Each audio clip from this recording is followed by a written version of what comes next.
بسم اللہ الرحمن الرحیم۔ ابراہیم حیدری کے ساحل کے قریب مچھیروں کی ایک بستی تھی اور اس پوری بستی کا ذریعہ معاش ماہی گیری تھا۔ ناجو نے جب اس بستی میں آنکھ کھولی تو اس کا بچپن عام بچوں جیسا نہیں تھا۔ ہوش سنبھالتے ہی اس نے امی کی جگہ پھپھو کو دیکھا تھا۔ گھر میں کوئی بھی اس کی امی کا نام لینا پسند نہیں کرتا تھا۔ اگر وہ کبھی دوسرے بچوں کی ماؤں کو دیکھ کر گھر آ کر اپنی امی کے متعلق سوال پوچھتی تو انتہائی ناگواری کے ساتھ اسے جھاڑ پلا دی جاتی۔ وہ نہیں جانتی تھی کہ اس کے ساتھ ایسا برتاؤ کیوں کیا جاتا ہے۔ گھر میں اس کا اپنے جن خونی رشتوں کے ساتھ تعلق تھا وہ اس سے سیدھے منہ بات نہیں کرتے تھے۔ باہر اگر وہ اپنی سہیلیوں سے اس بارے میں پوچھتی تو وہ جھٹ سے گھر میں اپنی امی سے اس کا ذکر کر دیتی اور ان کی مائیں اور دیگر کئی خواتین ناجو کے گھر آ کر اس کے ان سوالوں کا ذکر چسکے لے لے کر بتاتی تو ان کے جانے کے بعد ناجو کی شامت آ جاتی۔ یہ تو شکر ہوتا کہ اس وقت اس کے والد گھر نہ ہوتے اور اس کی چمڑی اترنے سے بچ جاتی۔ بس پھپھو گھر میں اسے گالیاں دے کر اپنا دل ہلکا کر لیتی، لیکن وہ اس کے بابا سے ہر بات چھپا لیتی کیونکہ وہ اپنے بھائی کا غصہ بہت اچھے سے جانتی تھی۔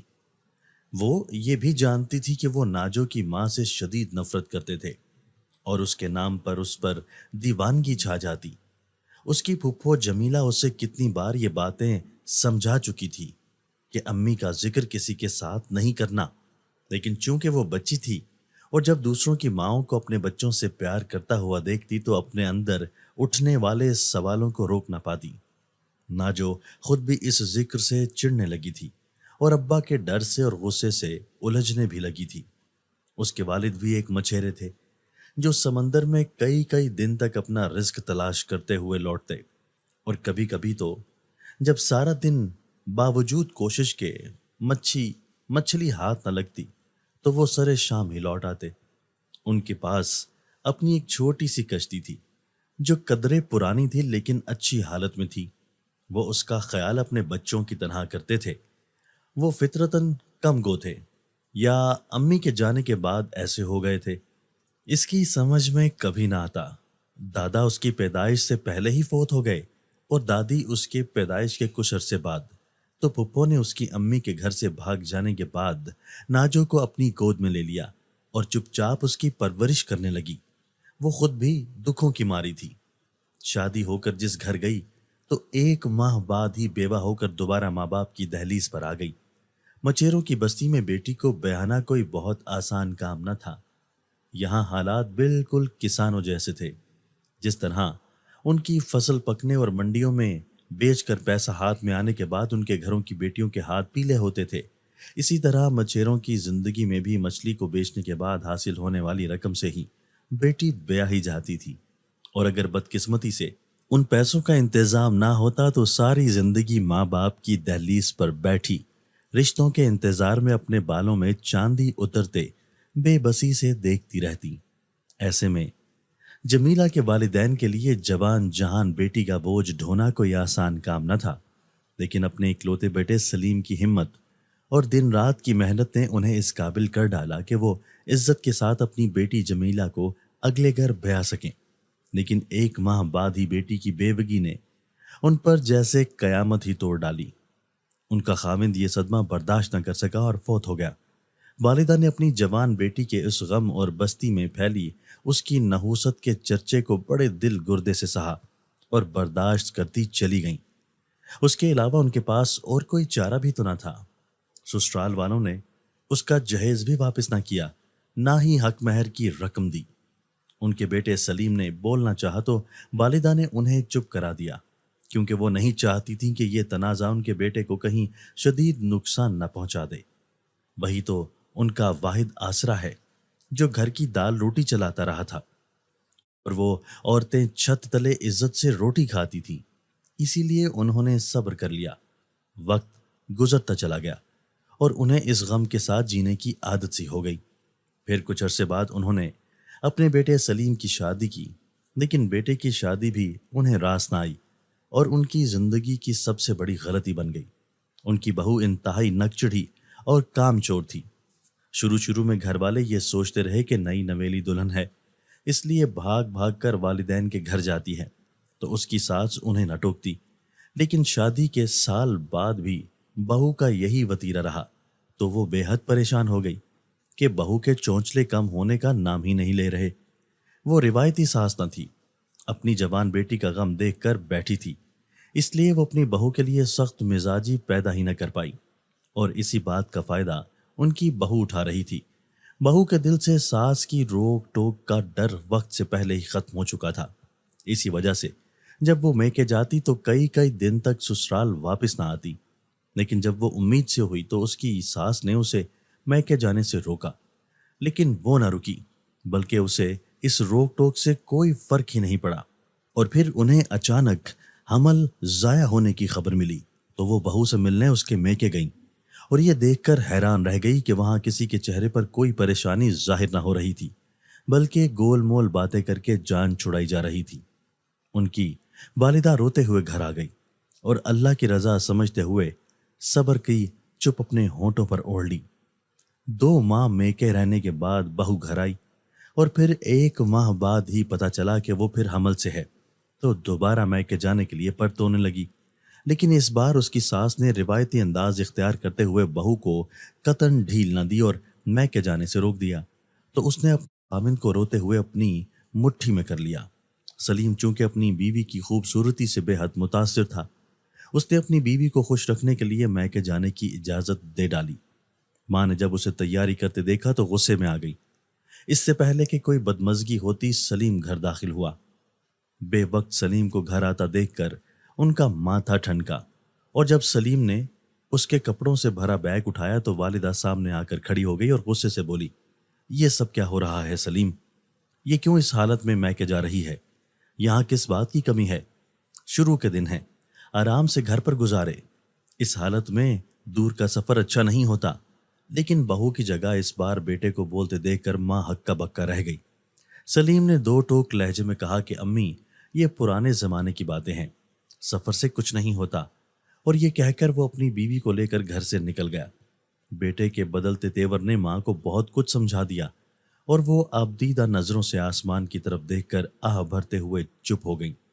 ان کی بیٹی بھی ان کی طرح صابر تھی، اس نے بھی کبھی روایتی نند والا رشتہ نبھاتے ہوئے کبھی بھابھی کے ساتھ لڑائی جھگڑا نہ کیا، نہ ہی گھر کے کاموں کے حوالے سے بھابھی کو تنگ کیا، بلکہ وہ اپنے پہلے ہی کی طرح گھر کے سارے کام خاموشی سے کر دیتی، اور پھر گھر آنے والے بچوں کو سپارہ پڑھانے لگتی۔ اس کے بعد بھی جو وقت بچ جاتا وہ اس میں کڑھائی کرنا شروع کر دیتی۔ ویسے بھی یہاں کی عورتیں بڑی جفاکش تھیں، وہ مردوں کے شانہ بشانہ کام کرتی تھیں۔ اکثریت مچھلی کے کاروبار میں اپنے خامد کا ہاتھ بٹاتی۔ جب مچھلی سمندر سے نکال کر مرد گھر لاتے تو اس مچھلی کو مسالہ لگا کر خشک لکڑی کی پھٹیوں میں رکھنا خواتین کا کام تھا، اور پھر انہیں بازار لے جا کر دکانداروں کو فروخت کر کے حاصل ہونے والے پیسوں سے گھر کا سودا سلف لانا، بیٹی کی جہیز کی چیزیں خریدنا، اور واپسی پر خامند کو ایک پیسے کا حساب دینا ان کی ذمہ داریوں میں شامل تھا۔ اس لیے جمیلہ اپنی والدہ کے ساتھ رہتے ہوئے بھابھی بھائی سے بگاڑ کا سوچ بھی نہیں سکتی تھی۔ وقت اسی خاموشی اور سادگی سے ان دونوں کا گزرتا جا رہا تھا کہ دوسرے حمل کے ضائع ہونے کی خبر بھی جب والدہ کے کانوں میں پڑی تو وہ تڑپ گئی اور اپنا ضبط کھو بیٹھی۔ سلیم بھی بے چارگی کی تصویر بنائے اس غم میں نڈھال تھا۔ اس کے ساتھ جن دوستوں کی شادیاں ہوئی تھی وہ ایک ایک بچے کے باپ بن چکے تھے اور دوسرے بچے کے آنے کی تیاریاں کر رہے تھے، اور سلیم ابھی تک ایک بھی بچے کا باپ نہ بن سکا۔ وہ دوسرے حمل کے ضائع ہونے کے بعد یہ سوچ کر رو پڑتا کہ کیا وہ کبھی بچے کا باپ بن سکے گا؟ کیا اس کا بھی وارث دنیا میں آ سکے گا، یا وہ یوں ہی اولاد سے محروم رہے گا؟ یہ سوچیں سلیم کو اب مارنے لگیں، تو دوسری طرف اس کی والدہ اوپر تلے بیٹے کی اولاد کا یوں ختم ہو جانا برداشت نہ کر پا رہی تھی۔ انہوں نے سلیم کو صاف صاف کہہ دیا کہ وہ بہو کو اب مزید میکے جانے کی اجازت نہیں دے سکتی جب تک کہ وہ یہاں بچہ پیدا نہیں کر لیتی۔ ماں کے اس فیصلے سے اس بار سلیم نے بھی اتفاق کیا، کیونکہ وہ بار بار رسک لینے کے لیے تیار نہ تھا۔ سچ تو یہ تھا کہ وہ بھی بیوی کے بار بار منہ اٹھا کر میکے جانے اور پھر اس کو وہاں سے لانے پر کوئی خاص خوش نہ ہوتا تھا، کیونکہ اس طرح اس کے کاروبار پر اثر پڑتا تھا، اور دوسرا وہ یہ بات اکثر سوچتا کہ اس کی بیوی آخر اپنے خامند کی بجائے میکے میں رہنا کیوں پسند کرتی ہے؟ اس میں اسے اپنی بیویوں والی کوئی ادا بھی نظر نہ آتی۔ وہ ازواجی تعلقات میں بھی انتہائی سرد مہری دکھاتی، اور وہ اس بات پر سب سے زیادہ پریشان رہنے لگا تھا۔ لیکن وہ یہ باتیں اپنی ماں کو نہیں بتا سکتا تھا، اور نہ ہی وہ باہر کسی دوست سے یہ ساری باتیں ڈسکس کر سکتا تھا، کیونکہ یہ اس کے گھر کی عورت کا معاملہ تھا، اور یوں وہ اپنا پردہ اٹھا کر خود ننگا نہیں ہونا چاہتا تھا۔ ان سوچوں سے بچنے کے لیے وہ اپنا زیادہ تر وقت سمندر پر گزارتا، لیکن یہ سوچیں اس کا وہاں پر بھی پیچھا نہیں چھوڑتیں۔ اس بار جب وہ اپنی بیوی کو میکے لینے گیا تو وہ آنے کے لیے بالکل بھی تیار نہ ہوئی، اور یہ بات سلیم کے لیے بہت حیران کن تھی کہ آخر کیا وجہ ہے کہ وہ اس کے ساتھ خوشی سے جانے کو تیار نہیں ہو رہی، بلکہ اسے اس کی ماں مجبور کر رہی ہے۔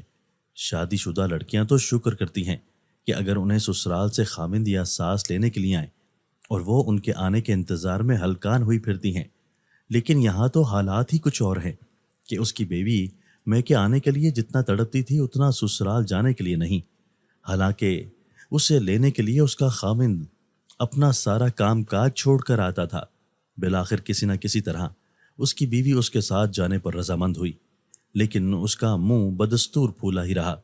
پورے راستے اس نے اپنے خاوند سے کوئی بات نہ کی، اور جب وہ گھر پہنچی تو اس نے ساس کو سلام کرنے کی بجائے سیدھا اپنے کمرے میں چلی گئی۔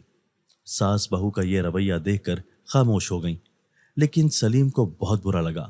وہ سیدھا کمرے میں آیا اور اس سے پوچھا کہ اس نے امی کو سلام کیوں نہیں کیا، تو وہ منہ بنائے ہوئے بولی، مجھے وہ نظر نہیں آئی تو میں کیا سلام کرتی؟ میری ماں تو جوانی میں کبھی گھر سے باہر نہیں پھری، تو وہ اب کیا پھرے گی؟ وہ گھر پر ہی ہیں، لیکن تمہیں توفیق نہیں ہے، اور نہ تمہاری تربیت تمہاری ماں نے اچھی کی ہے کہ تمہیں پتہ ہی نہیں کہ اپنے سے بڑوں کو عزت کیسے دینی ہے۔ سلیم غصے سے بولا، لیکن وہ بات نہیں بڑھانا چاہتا تھا۔ اس مقصد کے لیے وہ کمرے سے باہر چلا گیا۔ وقت اپنی دھیمی رفتار سے چلتا رہا۔ گھر کا ماحول کبھی اچھا اور کبھی بہت ہی برا ہو جاتا، جسے سلیم کی والدہ اور اس کی بہن کسی نہ کسی طرح برداشت کر لیتی، لیکن سلیم کے سامنے کبھی اس کی کوئی شکایت نہ کرتی، کیونکہ سلیم کی والدہ اور بہن پہلے ہی یہ بات بہت اچھے سے بھانپ گئی تھی کہ میاں بیوی کی آپس میں نہیں بنتی، اور اگر وہ اوپر سے مزید اس کی شکایت لگائیں گی تو یہ ایک قسم کا جلتی پر تیل ڈالنے کے مترادف ہوگا۔ اس لیے دونوں ماں بیٹی نے چپ کا روزہ رکھ لیا، اور ان دونوں میاں بیوی کے جھگڑوں سے حتی الامکان دور ہی رہنے کی کوشش کرتی۔ سلیم کی بیوی کو یہاں سسرال رہتے ہوئے 5 ماہ ہو چکے تھے، اور اس دوران اس نے کئی بار اپنے میکے جانے کی ضد بھی کی، اور اس بات پر دونوں میاں بیوی کے درمیان کئی بار لڑائیاں بھی ہو چکی تھی۔ 5واں مہینہ ختم ہونے کے فوراً بعد ہی سلیم کی بیوی تیسری بار حاملہ ہو گئی، اور جو ہی اسے اس بارے میں پتہ چلا کہ وہ حاملہ ہے تو وہ سلیم کو تنگ کرنے لگی کہ اسے میکے چھوڑ کر آؤ۔ لیکن اس بار سلیم میکے کے نام پر آگ بگولا ہو جاتا اور انتہائی سختی سے پیش آتا۔ سلیم کی بیوی نے اپنا ہر حربہ آزما لیا، پیار سے، منتیں کر کے، رو کر، ضد کر کے، الغرض ہر طرح سے دیکھ لیا، لیکن سلیم کے کان پر جوں تک نہیں رینگتی۔ ایک دن ان کے گھر میں شدید لڑائی ہوئی، اور اس لڑائی کا دورانیہ بھی بڑھ گیا۔ لڑائی رات کو شروع ہوئی اور سلیم منہ اندھیرے بغیر ناشتہ کیے گھر سے نکل گیا، اور جب وہ دوبارہ گھر آیا تو اس کی بیوی پھر اس سے لڑنے لگی۔ لڑنے کے ساتھ ساتھ اب وہ چیختی بھی جاتی تھی، جس کی وجہ سے سلیم کا اس پر ہاتھ اٹھ گیا، اور پھر وہ اپنی چادر کندھے پر ڈال کر غصے میں آ کر گھر سے باہر نکل گیا۔ سلیم کی والدہ اور بہن اس صورتحال پر سہمی سہمی نظروں سے ایک دوسرے کو دیکھنے لگی۔ پھر سلیم کی والدہ چھوٹے چھوٹے قدم اٹھاتے ہوئے بہو کے کمرے میں آئیں، جو سر منہ لپیٹے رو رہی تھی۔ انہوں نے اس کے سر پر شفقت سے ہاتھ پھیرا تو وہ اٹھ کر بیٹھ گئی۔ تم کیوں روز روز سلیم سے لڑتی ہو؟ یہ تمہارا گھر ہے بیٹی، یہاں دل لگانے کی کوشش کرو۔ تو کیا شادی کے بعد لڑکی اپنے میکہ اور ماں باپ کو چھوڑ دیتی ہے؟ وہ غصے سے بولی۔ جب سے شادی ہوئی ہے اپنے گھر منتیں کر کر کر جانا پڑتا ہے، اس سے تو اچھا تھا کہ میری شادی ہی نہ ہوتی۔ یہ بات کر کے وہ پھر سے رونے لگی تو اس کی ساس حیران پریشان نظروں سے اس کو دیکھنے لگی۔ بیٹا، یہی تیرا اپنا گھر ہے، تو اب اس فرق کو جتنا جلدی سمجھ لے اتنا ہی اچھا ہے۔ اور پھر دیکھ، سلیم کچھ غلط نہیں کہہ رہا، پہلے بھی تم نے ابتدائی دنوں میں سفر کیا تو اس کا نتیجہ کیا برآمد ہوا؟ اچھا ہوا جو بھی ہوا، مجھے تو اولاد چاہیے بھی نہیں۔ اللہ کرے یہ بھی یہی بیٹھے بیٹھے ضائع ہو جائے۔ سلیم کی والدہ نے جب اپنی بہو کے خیالات سنے تو ان کا دل دہل گیا۔ وہ اپنے سینے پر ہاتھ رکھ کر بولی، ہائے اللہ بیٹی، یہ تم کیسی باتیں کر رہی ہو؟ اپنی اولاد کے مرنے کی دعا کون کرتا ہے بھلا؟ تم کیسی ماں ہو؟ ماں ہو بھی یا ڈائن؟ ڈائن بھی ساتھ گھر چھوڑ کر حملہ کرتی ہے، تم تو اپنے ہی گھر میں نقب لگائے بیٹھی ہو۔ تمہاری ان باتوں کو میں کیا سمجھوں؟ کیا پہلے بھی تم نے اپنے بچے خود ہی ضائع کیے؟ سلیم کی والدہ اس سے شک بھری نظروں سے گھورتے ہوئے بولی، ہاں نا، خود ہی ضائع کیے ہیں، اور اب بھی موقع ملا تو اسے خود ہی ضائع کروں گی۔ وہ ڈھٹائی سے بولی، لیکن تم ایسا کیوں کرنا چاہتی ہو؟ اتنی ظالم تو کوئی سوتیلی ماں بھی نہیں ہوتی جتنی ظالم تم سگی ماں بن کر ظالمانہ فیصلہ سنا رہی ہو۔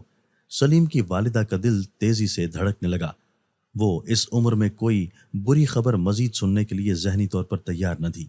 مجھے یہ بچے نہیں چاہیے، سمجھیے آپ، اور آپ اپنے بیٹے کو سمجھا لیں۔ میں اس شادی پر راضی ہی نہیں تھی۔ میری یہ شادی زبردستی کرائی گئی ہے۔ میں کسی اور کو پسند کرتی تھی، یہی سوچا تھا کہ طلاق لے کر اس سے شادی کر لوں گی، لیکن یہ بچے میرے پاؤں کی ہر بار زنجیر بن جاتے ہیں۔ یا اللہ!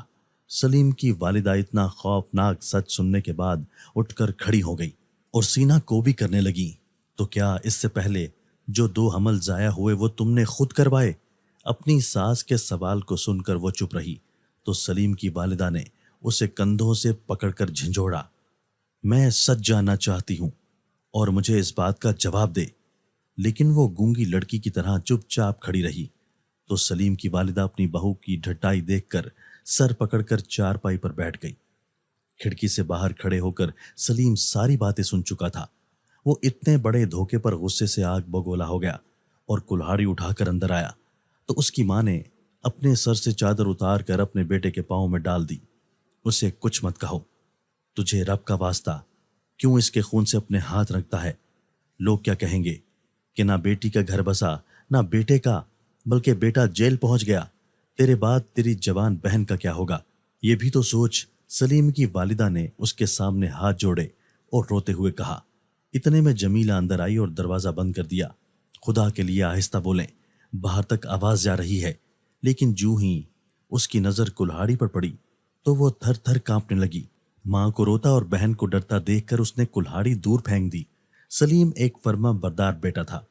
اس نے اپنے پیروں سے ماں کی چادر اٹھائی اور ماں کے سر پر ڈال دی۔ یہ بات ناقابل برداشت ہے اماں، وہ فرتے جذبات سے لرزتی آواز میں بولا۔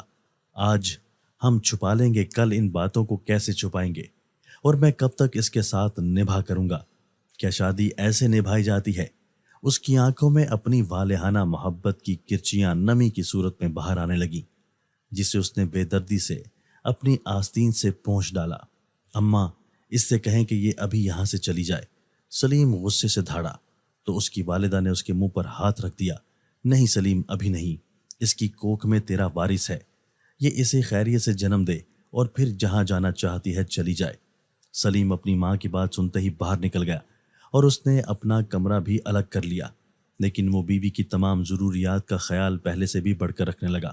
شاید اس کے دل میں یہ خیال ابھرا تھا کہ وہ اس کی بے پناہ محبت دیکھ کر شاید سیدھے راستے پر آ جائے اور اپنا گھر توڑنے کا خیال اپنے دل سے نکال دے۔ 2-4 ماہ جب مزید گزرے تو سلیم آہستہ آہستہ اس سے بات چیت بھی کرنے لگا اور باتوں ہی باتوں میں سمجھانے لگا کہ وہ اپنے بچے کی خاطر سمجھوتا کر لے۔ سلیم نے اسے یہاں تک یقین دلایا کہ وہ اس کے ماضی سے منسلک جڑی ہوئی ساری باتیں بھولنے کے لیے تیار ہے، وہ بھی اب نئے سرے سے اپنی زندگی کو گزارنے کے لیے اور اپنے آنے والے بچے کے مستقبل کے لیے اپنا گھر خراب نہ کرے۔ سلیم اسے سمجھاتا رہا اور وہ چپ چاپ سلیم کی باتیں سنتی رہتی۔ وہ اب پہلے سے کافی حد تک بدل چکی تھی، گھر کے چھوٹے موٹے کام بھی کرتی۔ ساس نند کے ساتھ بھی اس کا رویہ بدل چکا تھا، وہ ان کے ساتھ بھی بیٹھتی اور ہلکی پھلکی باتیں بھی کرتی۔ سلیم کی طرح جمیلہ اور اس کی والدہ کو بھی یہ خوش فہمی لاحق ہو گئی تھی کہ وہ بدل گئی ہے۔ شاید ماں بننے کا احساس ہی عورت کو بدلنے کے لیے کافی ہوتا ہے۔ اس سوچ نے اس کے دل کو کافی مطمئن کر ڈالا۔ سلیم بھی اپنی بیوی سے کافی خوش رہنے لگا تھا۔ وہ اب میکے جانے کی تکرار بھی نہیں کرتی تھی۔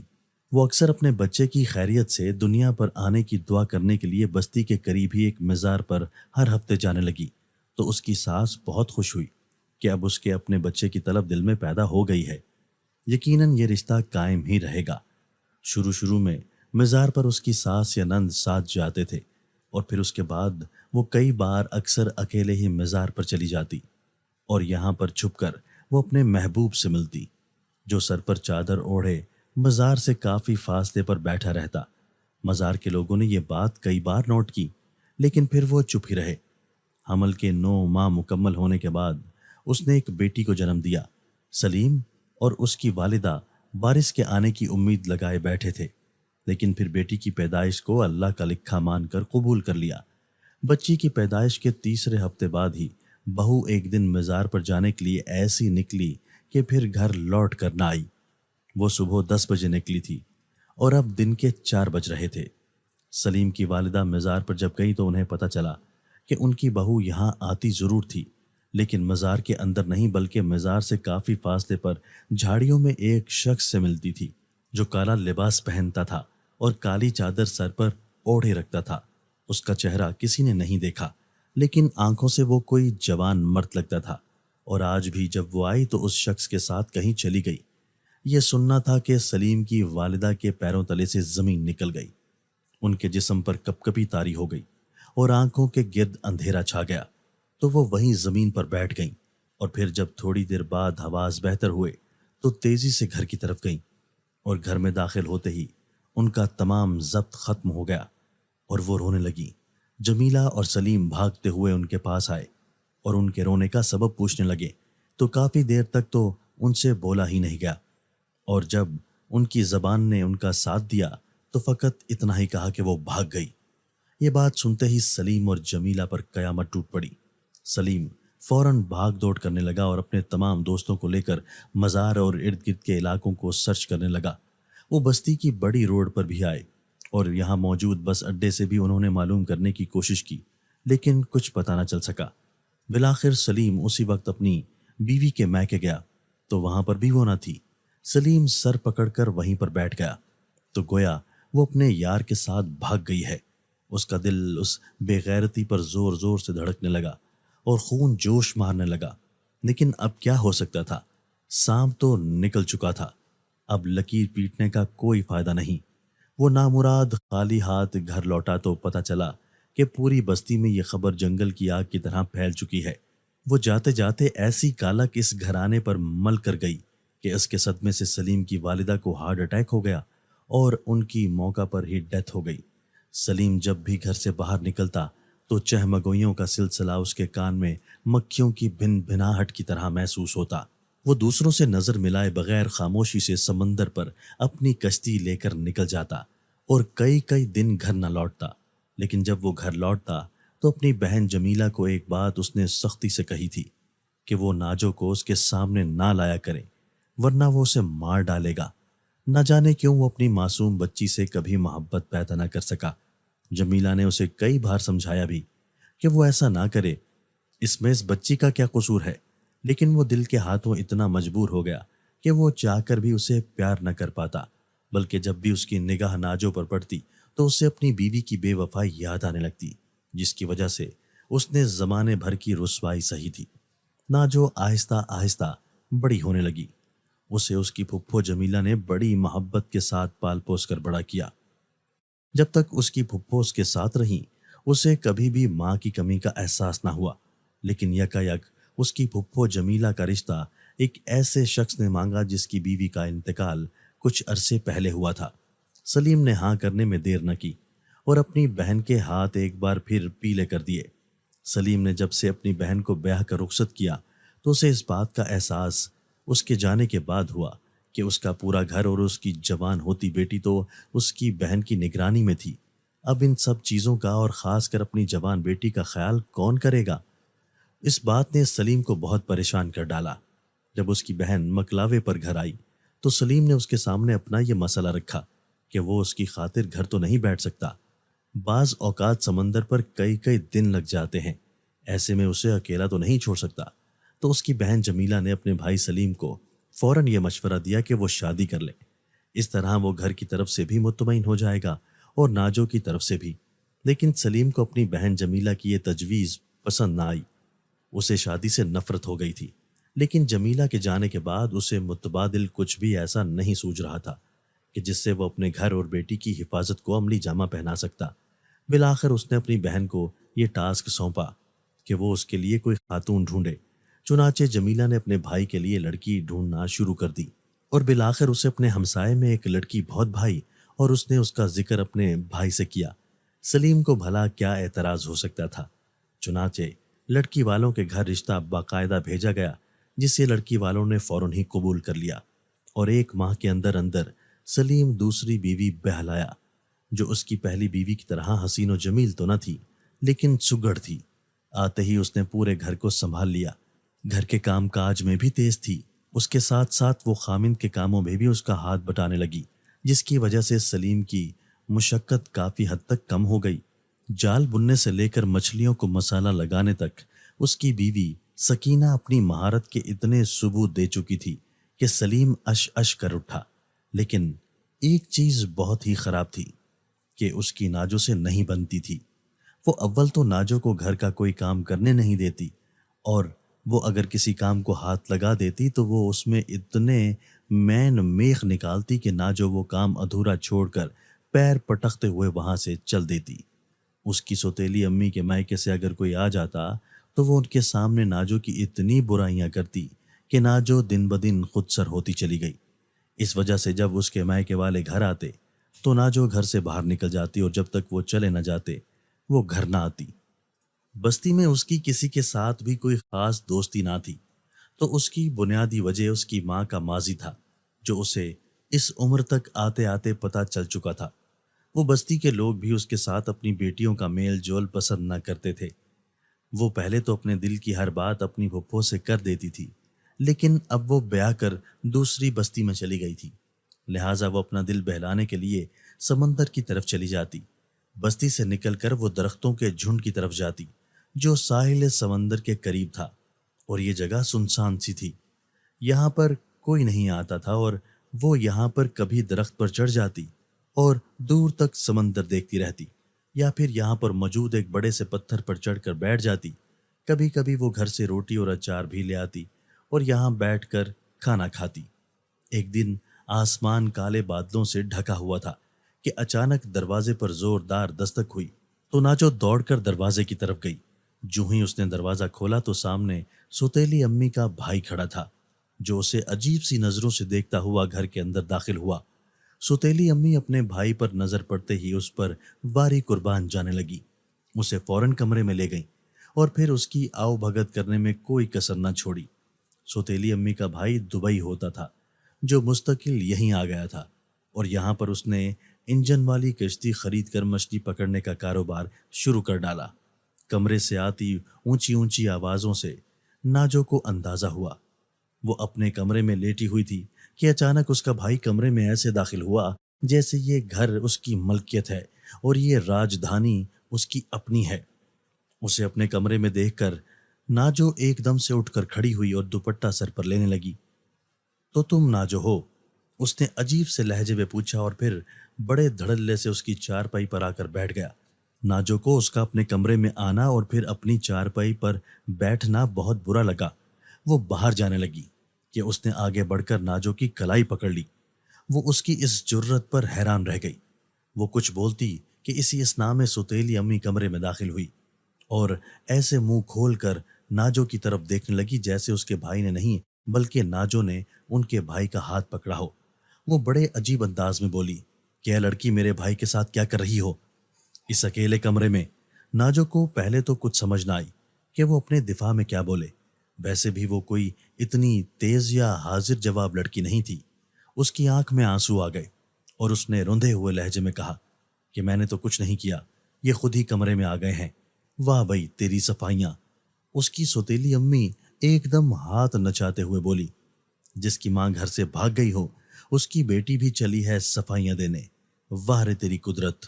سوتیلی امی کے یہ زہریلے الفاظ کسی تیر کی طرح اس کے سینے میں جا کر پیوست ہو گئے۔ اس کے بابا انتہائی سخت مزاج تھے، لیکن آج دن تک اس گھر کی چار دیواری نے اس کی ماں کا طعنہ نہ سنا تھا۔ انہوں نے شدید نفرت ہونے کے باوجود اس کی ماں کو اس کے سامنے کبھی بھی برا بھلا نہیں کہا۔ لیکن اس کی پھپھو جمیلہ نے بھی کبھی اس کے سامنے ایسی نفرت انگیز باتیں نہیں کی جیسی آج وہ ستیلی امی کے منہ سے سن رہی تھی۔ وہ روتے ہوئے کمرے سے باہر بھاگ گئی اور پھر گھر سے ہی نکل کر اپنے اس گوشائے امن کی طرف دوڑی جہاں وہ اپنے بچپن میں جمع ہوتے دکھ ان درختوں اور چٹانوں سے کرتی آئی تھی، اور سمندر کی سیلی ہوا اس کے آنسو خشک کر دیتی۔ وہ فوراً درخت پر چڑھی اور پھر اس کی ایک شاخ سے لپٹ کر رونے لگی۔ اچانک اسے ایسا محسوس ہوا کہ اس کی کمر کو کوئی سہلا رہا ہے اور اس کے سر پر ہاتھ پھیر رہا ہے۔ اسے باقاعدہ کسی بات کا احساس ہو رہا تھا۔ اس نے گھبرا کر دائیں بائیں دیکھا تو وہاں سائیں سائیں کرتی ہوا کے علاوہ کچھ بھی نہ تھا۔ ڈر کے مارے وہ اترنے لگی کہ اچانک اس کے کانوں میں سرگوشی کی آواز سنائی دی۔ کوئی اس کا نام پکار رہا تھا، ناجو۔ اسے اپنے کان گرم ہوتے ہوئے محسوس ہوئے۔ تم پریشان ہو؟ ایک انتہائی میٹھی سی سرگوشی اسے دوبارہ سنائی دی۔ یہ ایک سوال تھا جس کے جواب میں اس نے ڈر کر اپنا سر ہاں میں ہلایا اور پھر خوف زدہ نظروں سے اپنے چاروں طرف دیکھنے لگی۔ کوئی اس کے بالکل قریب ہی بیٹھا تھا، کیونکہ اس کی سانس لینے کی آوازیں تک اب وہ محسوس کر رہی تھی۔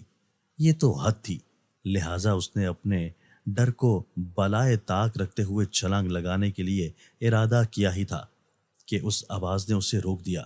نہ نہ نہ نہیں، ایسا مت کرنا ورنہ تمہاری ٹانگ ٹوٹ جائے گی۔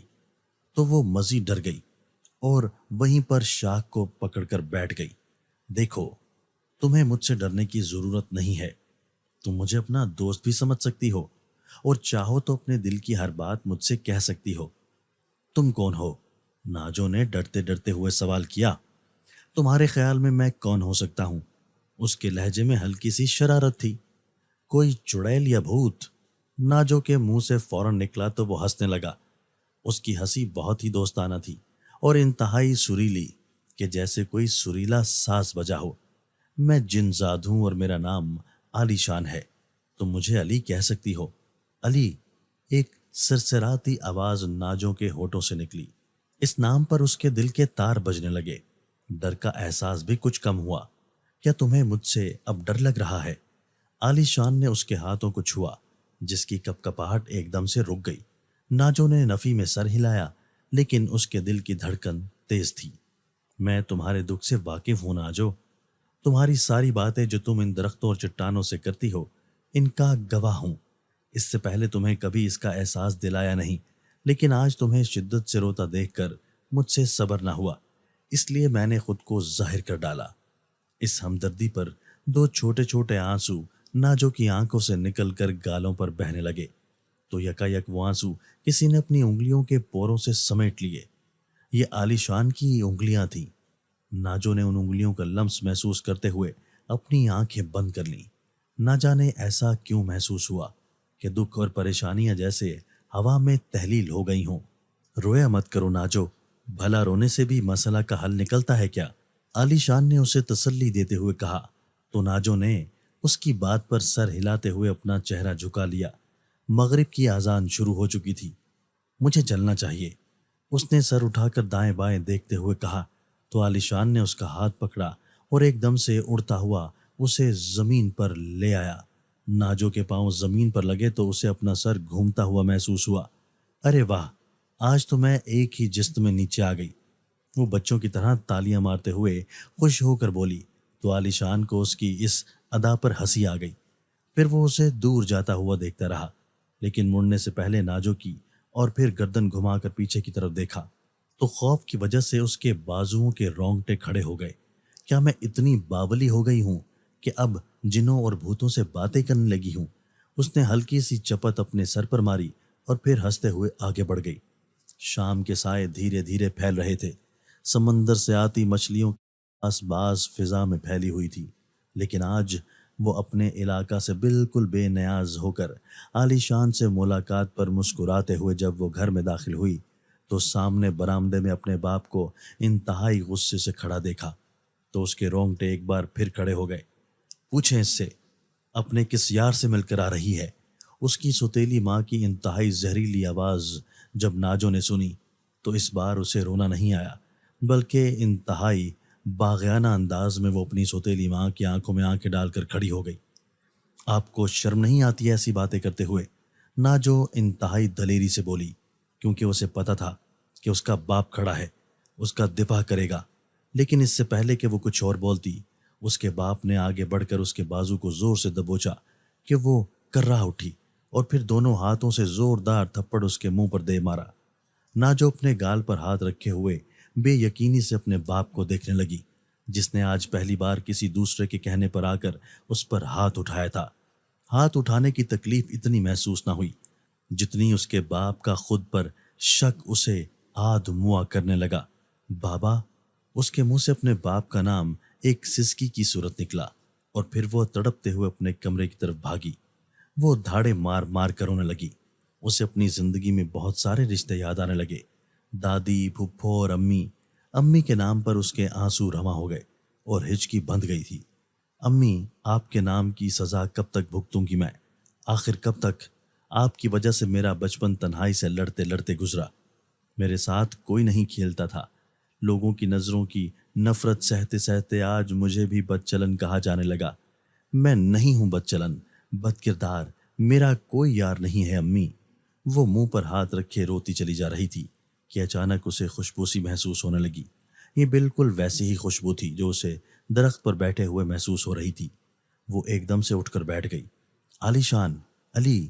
اس نے سرسراتی آواز میں اس کا نام پکارا تو یکایک اسے اپنے چہرے کے ارد گرد تیز ہوا کا جھونکا محسوس ہوا تو اس کی آنکھیں بند ہونے لگیں۔ ناجو، رو مت! وہی رس گھولتی آواز اسے اپنے کانوں میں محسوس ہوئی تو اس ہمدردی پر اس کی آنکھیں لپ لپ آنسوؤں سے بھر گئیں۔ علی، میرے بابا نے مجھ پر شک کرتے ہوئے پہلی بار ہاتھ اٹھایا ہے۔ میں یہ بات کسی طور پر بھی سہ نہیں پا رہی۔ تم بتاؤ بھلا، کیا باپ ایسے ہوتے ہیں جو کسی کی باتوں میں آ کر اپنی ہی بیٹی پر شک کرنے لگیں؟ میں ان کے سامنے بڑی ہوئی ہوں، کیا یہ مجھے نہیں جانتے؟ وہ سرگوشی میں اپنے زخم ادھیڑتے ہوئے بولی، اور پھر ہچکیاں لے لے کر رونے لگی تو علی نے اس کے سر پر ہاتھ پھیرا اور اسے تسلی دی، اور پھر اس کے کپ کپاتے ہاتھ پر اس نے اپنا ہاتھ رکھا تو اس کی کپ کپاہٹ ختم ہو گئی۔ عالیشان کی تسلی کے بعد اس کا دل کا غم ہلکا ہو گیا تو وہ جانے کے لیے اٹھا، لیکن پھر ایک دم اس نے پوچھا، تم نے آج دن سے کچھ نہیں کھایا، کیا تمہیں بھوک لگی ہے؟ عالیشان کی ہمدردی پر اس کی آنکھیں پھر سے آنسوؤں سے بھرنے لگیں کہ جن خونی رشتوں کو یہ سوال کرنا چاہیے تھا وہ تو اس کے لیے غیر سے بن گئے ہیں۔ اس کا دل مزید سوچ کر زخمی ہوتا کہ اچانک اسے اپنے سامنے چارپائی پر مسالہ لگی ہوئی بھنی ہوئی مچھلی اور زیرہ میں پکے ابلے چاولوں کی پلیٹ نظر آئی۔ یہ مچھیروں کی زندگی کی سب سے مشہور سوغات تھی۔ اپنی من پسند کا کھانا دیکھ کر اس کی بھوک چمک اٹھی اور وہ وقت ضائع کیے بغیر اپنی پیٹ کی بھوک مٹانے لگی۔ علی اسے مسکراتے ہوئے دیکھنے لگا اور پھر وہاں سے غائب ہو گیا۔ ناجو نے پیٹ بھر کر کھانا کھانے کے بعد اللہ کا شکر ادا کیا اور پھر تکیے پر سر رکھ کر لیٹ گئی۔ پیٹ چوں کر بھرا ہوا تھا، اس لیے اسے جلد ہی نیند آ گئی اور وہ سو گئی۔ دن کا نہ جانے کون سا پہر تھا کہ اس کی آنکھ اپنے بدن پر لہراتی ہوئی انگلیوں کے لمس سے کھل سی گئی۔ اچانک اس نے کروٹ موڑ کر دائیں طرف دیکھا تو اس کے اوسان خطا ہو گئے۔ اس کی چارپائی پر بالکل اس کے ساتھ جڑ کر سوتیلی امی کا بھائی بہرام لیٹا ہوا تھا۔ وہ بدک کر اٹھنے لگی تو اس نے اس کے اوپر اپنا بازو رکھ دیا تو وہ کسی مچھلی کی طرح تڑپی اور اس کا بازو اپنے اوپر سے ہٹانے کی کوشش کرنے لگی۔ یہ کیا بدتمیزی ہے؟ آپ کو شرم نہیں آتی؟ چھوڑے مجھے بابا! وہ اپنے والد کو پکارنے لگی کہ اچانک بہرام نے ایک دم اس کے منہ پر ہاتھ رکھا اور پھر اس کے کان کے پاس آ کر سرگوشی کی، خبردار جو چیخی، ورنہ تیرا گلا دبا کر تجھے فوراً مار ڈالوں گا۔ بہرام نے جو ہی اس کے منہ پر سے ہاتھ اٹھایا تو وہ چیخ کر سوتیلی امی کو پکارنے لگی۔ ارے اس کو کیوں پکارتی ہے؟ گھر میں کوئی بھی نہیں ہے۔ وہ ابھی ابھی مجھے چابی دے کر ہمسائے کے گھر گئی ہے۔ 2-3 گھنٹوں سے پہلے وہ آنے والی نہیں ہے۔ وہ مکروہ انداز میں ہنستے ہوئے بولا تو ناجو کی آنکھوں میں بے بسی کے آنسو آنے لگے۔ یا اللہ میری مدد کر، مجھے اس بدنامی سے بچا لے۔ وہ دل ہی دل میں اللہ کو پکارنے لگی اور پھر خود کو چھڑانے کے لیے وہ تیز تیز ہاتھ بھی چلانے لگی۔ اس کی چارپائی جس دیوار کے ساتھ لگی تھی، اس کی کھلی الماری میں مچھلی والی پلیٹ جس میں مچھلی کھا کر اس نے پلیٹ وہیں رکھ دی تھی، اس کے اندر ابھی بھی مچھلی کانٹے پڑے ہوئے تھے۔ خود کو چھڑانے کی جدوجہد میں اس کے ہاتھ وہ مچھلی کانٹے لگے تو اس نے فوراً اپنے ہاتھ پر کانٹے اٹھا لیے، اور جو ہی بہرام اس کے اوپر آیا تو اس نے وہ جھٹ کانٹے اس کی آنکھوں میں دے مارے۔ بہرام چیخ مارتے ہوئے اس کے اوپر سے ہٹا تو وہ نیچے سے پھرتی سے نکلی اور دروازے کی طرف بھاگی۔ بیرونی دیوار اتنی اونچی نہ تھی، لہٰذا اس نے فوراً پھلانگا اور ساحل کی طرف بھاگی، اور ساحل پر کھڑی کشتی کو سمندر کی طرف تیز لہروں میں دھکیل کر اس میں بیٹھ گئی۔ اس نے اپنے دل میں یہ ارادہ کر لیا تھا کہ وہ سمندر میں، جہاں سمندر بہت گہرا ہے، وہاں کود جائے گی اور اپنی زندگی کا خاتمہ کر دے گی۔ یہی سوچ کر وہ تیزی سے چپو چلانے لگی، اور چپو چلاتے چلاتے جب وہ ایسی جگہ پہنچی جہاں پر سمندر بہت گہرا تھا، اس نے کشتی سے چھلانگ لگا دی اور تیراکی کرنے لگی۔ ماہی گیر گھرانے کی لڑکیاں ہوں یا لڑکے، ماہر تیراک بھی ہوتے ہیں، لیکن آج سمندر میں تیز طوفان کی وجہ سے طغیانی آئی ہوئی تھی اور لہریں بہت منہ زور ہو رہی تھی، جس کی وجہ سے تیراکی مشکل ہو رہی تھی۔ خودکشی آسان تو نہیں ہوتی، لیکن یہ زندگی بھی اس لیے بد سے بدتر ہوتی چلی جا رہی تھی، اتنی بد کہ وہ اپنے ہی گھر میں محفوظ نہ رہی۔ اس نے اچانک خود کو لہروں کے حوالے کر ڈالا کہ اچانک اسے اپنے ارد گرد ایک بھینی بھینی سی خوشبو محسوس ہوئی، اور پھر دیکھتے ہی دیکھتے اس کے سامنے نیلی آنکھیں پانی سے نکلتی ہوئی اسے نظر آئیں، اور پھر پورا چہرہ اس کے سامنے آ گیا۔ یہ چہرہ اس قدر حسین تھا کہ وہ پلکیں جھپکنا بھول گئی۔ علی اس کے ہونٹوں سے آہستہ سے نکلا تو علی نے اسے اپنے بازوؤں میں بھر لیا۔ یہ کیا کرنے جا رہی ہو ناجو؟ خودکشی تمہیں پتہ ہے حرام ہے اور اللہ کو کتنی ناپسند ہے، جانتی ہوں، لیکن میں اس زندگی سے تھک چکی ہوں اور مزید جینا نہیں چاہتی۔ تم جانتے ہو میں اپنی بے گناہی ثابت کرنے کے لیے مر بھی جاؤں تو بابا مجھ پر شک کرنا نہیں چھوڑ سکتے۔ علی اسے ان شوریدہ سر لہروں سے نکال کر کشتی پر لے آیا۔ علی مجھے مر جانے دو۔ وہ دوبارہ اچھل کر سمندر میں کودنے کے ارادے سے اٹھی تو علی نے اسے کھینچ کر اپنے قریب کر لیا۔ تیز ہوائیں اس کے بالوں کو بار بار اس کے چہرے پر بکھیرنے لگیں۔ علی ٹکٹکی باندھے ان زلفوں کی اٹکیلیاں دیکھنے لگا۔ تم چاہو تو میں تمہارے بابا سے بات کر سکتا ہوں۔ کوئی فائدہ نہیں علی، وہ دکھ سے بولی۔ اگر تم واپس جانا چاہتی ہو تو میں تمہیں لے چلتا ہوں۔ تمہاری سوتیلی امی اور وہ بہرام تمہارا بال بھی بیکا نہیں کر سکتے۔ مجھے اس گھر میں واپس نہیں جانا علی، جہاں رشتوں پر اعتبار کروانے کے لیے بار بار صفائی دینی پڑے، وہ اٹل لیکن شکستہ لہجے میں بولی۔ ان کے ارد گرد ہواؤں کا شور تھا۔ میں جینا نہیں چاہتی علی، اور جیوں بھی کس کے لیے؟ لہروں کے شور میں وہ چیخ کر بولی تو علی شان فوراً بولا، میرے لیے، میرے لیے کیا جینا نہیں چاہو گی؟ علی کی بات پر اس نے اپنی آنکھیں پٹ پٹا کر اس کی طرف دیکھا۔ میرے ساتھ میری دنیا میں چلو گی؟ علی کے سوال پر اس نے اپنا ہاتھ علی کے ہاتھوں میں دے دیا۔ وہ اب اس کے بازو کے حصار میں تھی اور خود کو بہت ہی محفوظ تصور کر رہی تھی۔